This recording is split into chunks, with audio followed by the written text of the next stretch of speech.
in many ways you could argue that the schools are a large sorting machine. They sort kids out.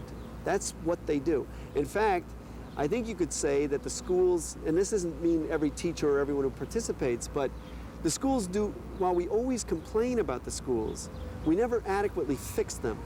And part of the reason we never fix them is that they do very well one thing, which is they sort people out along class lines, along gender lines, along racial lines, and they do that very effectively. So in a sense, they're working.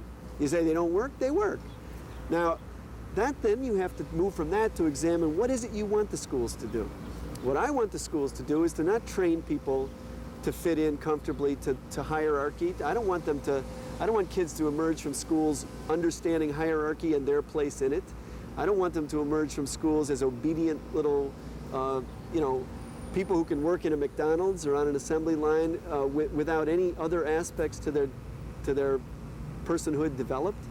What I would like to, so you need to ask that question. What do I want the kids to look like who are emerging from the schools? And I would say that I would like kids to emerge who are fully capable of participation in a democratic society, who are able to name things that they find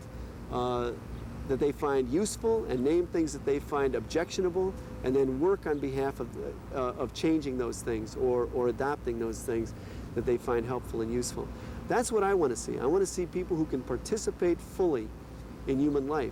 That means you have to have a different kind of education than an education that says, here's the canon, read it. If you don't get it, you go to McDonald's. If you get it, you go on to graduate school. And that's a very different kind of idea about what education should be.